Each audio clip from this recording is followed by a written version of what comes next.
follow Donald Trump's Twitter feed, you may have noticed several prominent accounts that appear to be profiles belonging to Black people high up on his Twitter feed of responses. Some of these accounts have thousands upon thousands of followers. Others have even had the blue check next to their phone, next to their names. Yet, exactly who is behind these accounts is ambiguous.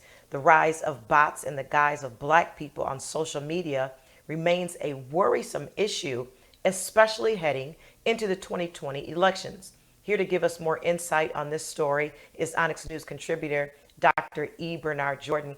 Dr. Jordan, it's interesting that social media is playing such a heavy role in how we look at things politically, and especially with this election coming up. Yes, Nietzsche, this here story is going to be an ongoing story probably for the next year because 2020 elections is coming up and now you got robots or iBots playing blackface, pretending to be Black people, which means they have studied the algorithm, studied the language, studied the movement, studied the voice of Black people. And these robots have been guilty, if we can say a robot could even be guilty. No, the minds behind these robots, even fueling some of the racial divide and tension right here in America that may be coming from foreign nations. So here we have people posing as Black people beginning to speak concerning our own politics. And when we begin to look at this, this is not only concerning, it's alarming and it's damaging.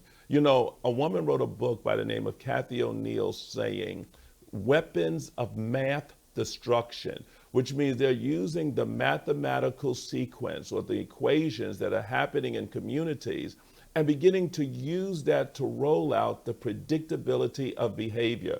So we are looking at some things today that hopefully we can begin to get in front of this story and hopefully make a difference in the world of social justice, in the world of social media.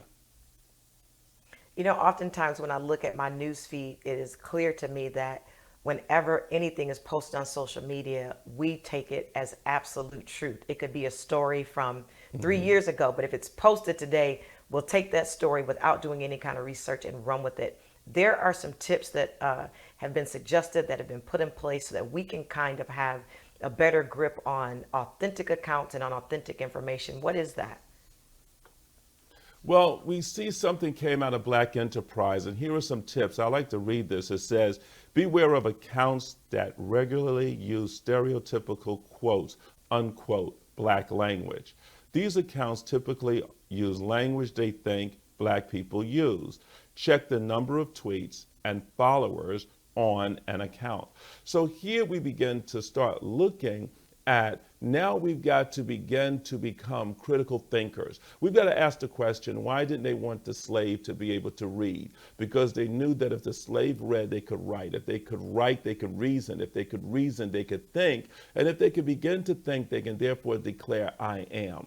This now says that when you are going on social media, it's not enough just to read words, but you got to begin to reason and start thinking and become critical thinkers. Only as critical thinkers are we going to survive this technology age, and we got to play catch up in this world because now we're looking at weapons of math destruction. Always a great conversation with you, with Dr. E. Bernard Jordan. Thank you, as always, for great reporting.